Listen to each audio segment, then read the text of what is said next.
बोलो महाकाल देव की, बोलो शंकर भगवान की जय, बोलो महाकाली मैया की जय। ये हमारा सनोट गांव का मुक्ति धाम है। देखो यहाँ पर 3 गाय के पानी पीने के लिए बना रखा है।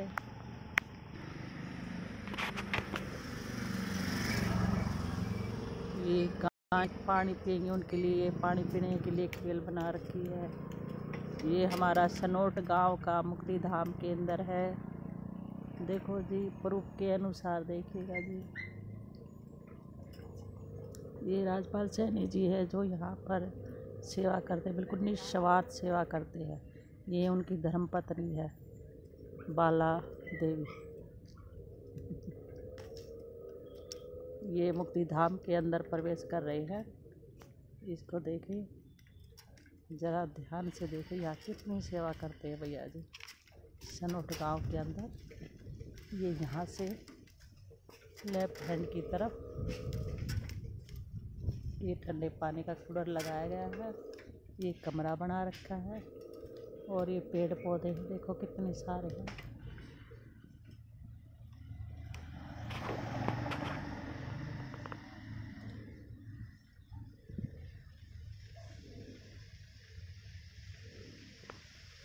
ये हमारे शंकर भगवान यानी कि आदि देव है, भोले बाबा की प्रतिमा है। और ये राइट हैंड की तरफ एंट्री होते ही गेट में ये देखो, यहाँ से कितने अच्छे अच्छे पेड़ पौधे सभी लगा रखे हैं। यहाँ पर मुक्ति धाम जो सामने टीन दिखाई दे रही है आपने, बिल्कुल गेट के ही फ्रंट में है ये। और अच्छे से दर्शन कीजिए।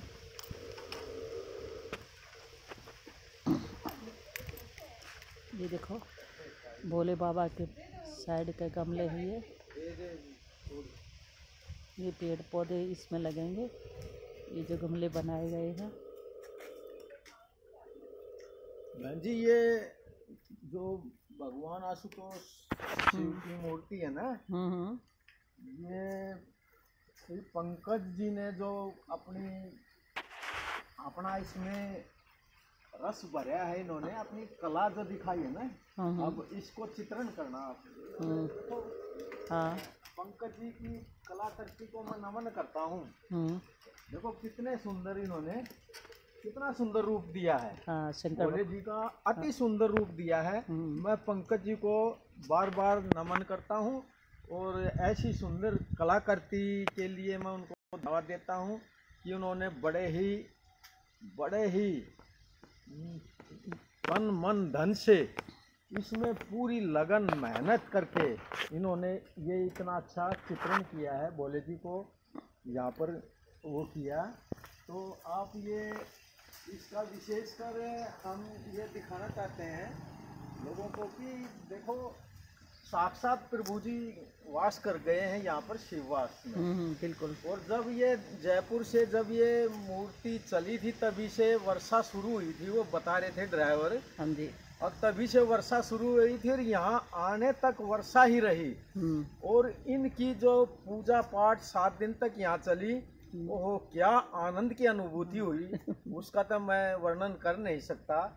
समस्त ग्रामवासियों ने इसका जो सहयोग दिया और इसकी जो परिक्रमा हुई गांव में, तो एक बड़ा ही आत्म विभोर वातावरण हो चुका था।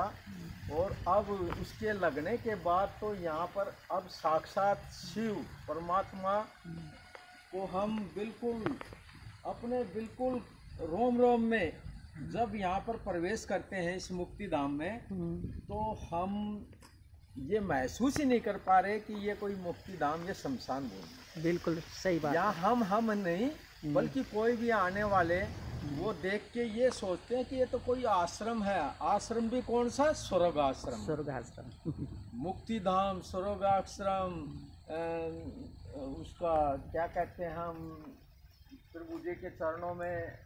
अब आगे आप देखो इसका कितना सुंदर यहाँ पर वातावरण हो चुका है।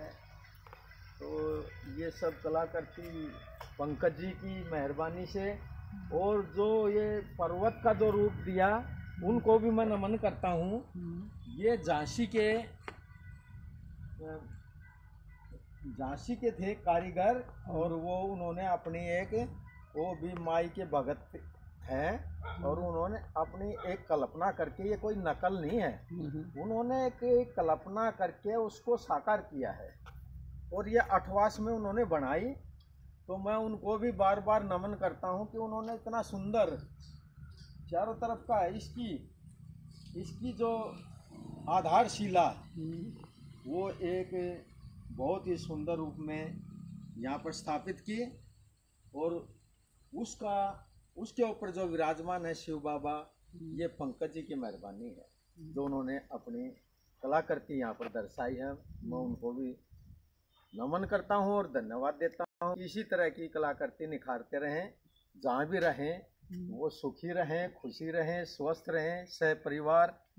और मैं तो यही कामना करता हूँ। और कल ही आने वाले हुए, तो हमने बड़ा सौभाग्य हमारा कि वे कल आएंगे यहाँ, और इसमें जो उन्होंने अपनी थोड़ी बहुत और कारीगरी करनी है वो कल करके जाएंगे। हम उनका बहुत बहुत स्वागत है आने का। और ये उन्होंने बोला था कि एट प्रेजेंट लास्ट की मूवमेंट का वीडियो बना के भेजो कि हम भी कहीं दिखाएं। तो ये अभी नया, उस टाइम तो नहीं था जब मूर्ति स्थापना हुई। यह 28 जनवरी 2019 को स्थापित हुई थी। थोड़ा आगे आओगे तो आपको दिखाई ये देगा। यह 28/1/2019 को यहाँ पर मूर्ति प्रतिष्ठान हुआ था, और तब भी यहाँ पर विराजमान थे पंकज जी। और उनकी मौजूदगी में मुझे पूरा भरोसा था, जिस तरह से कि एक बच्चे को अपने पिता पे भरोसा होता है, तब मेरे को पंकज जी पे इतना भरोसा था कि वो आ गए तो अब इसका विराजमान अच्छे ढंग से हो जाएगा। नहीं तो मैं चिंतित था कि प्रभु जी, गांव वाले बड़े ही उत्तेजित होके, उतावले होके भोले जी को जो है स्थापित करना चाहते थे। मैं मन ही मन डर रहा था, चिंता कर रहा था, हे प्रभु रक्षा करना, इनको विधि पूर्वक सकुशल और निर्विघ्न रूप से यहाँ स्थापित हो। तो पंकज जी के आने के बाद मेरी काफ़ी प्रॉब्लम सोल्व हो चुकी थी, और उन्होंने अपने ढंग से इनको स्थापित कराया और ऊपर किस तरह से पहुँचाया, ये तो प्रभु की बहुत बहुत मेहरबानी है कि निर्विघ्न रूप से यहाँ पर यह कार्य संपन्न हुआ। तो ये नई 3 शेड बनी है। नई 3 शेड में भी गांव का सहयोग है और अन्य जन सहयोग के द्वारा भी ये बाद में हुआ है। और ये भी आप देख रहे हैं कि चारों तरफ अब इधर का और देख लो,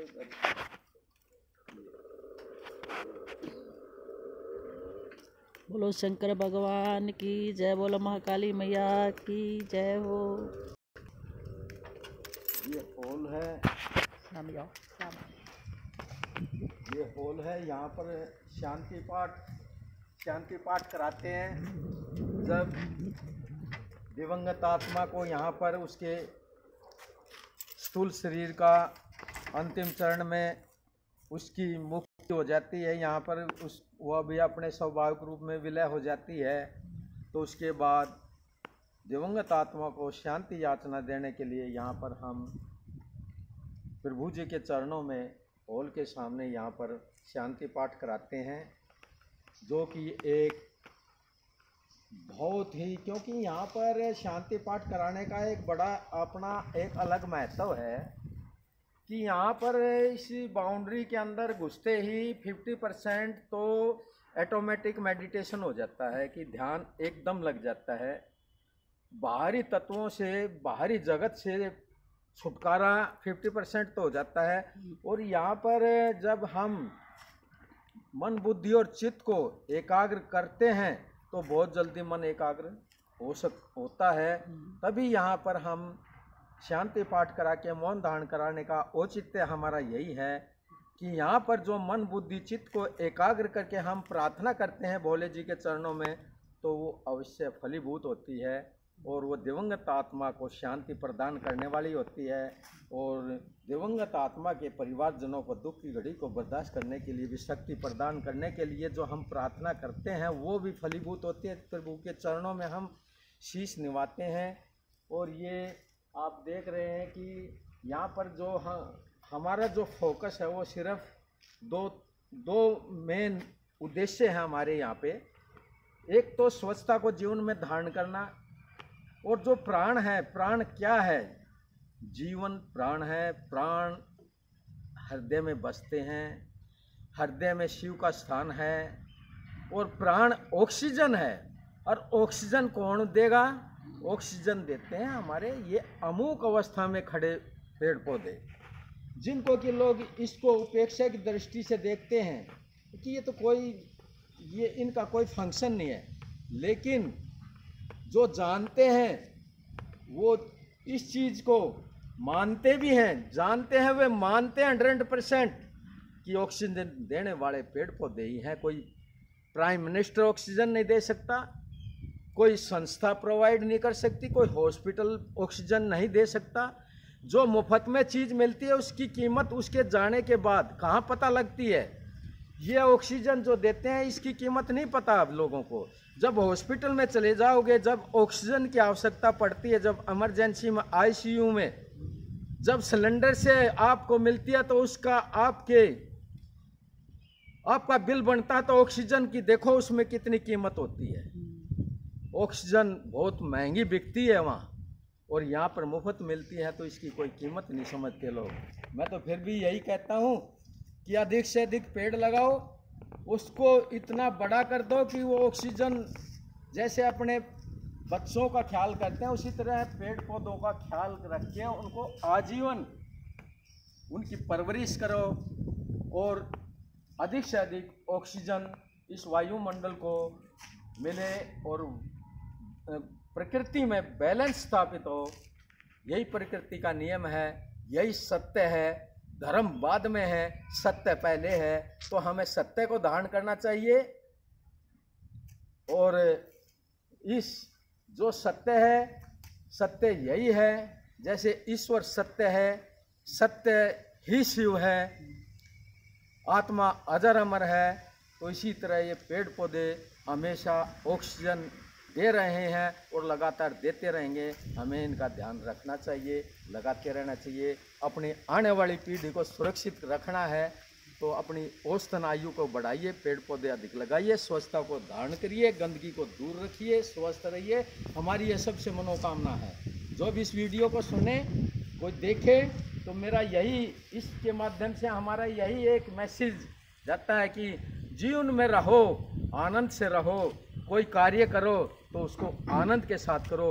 वो कार्य आपको कभी बोर नहीं करेगा, कभी थकाएगा नहीं, और उसमें सफलता मिले या ना मिले, जो मिले उसको ग्रहण करो। संतोष धन सबसे बड़ा है, तो संतोष से रहो, शांति से रहो, यही हमारा मैसेज है। बोलो शंकर भगवान की जय, बोलो माँ काली मैया की जय हो।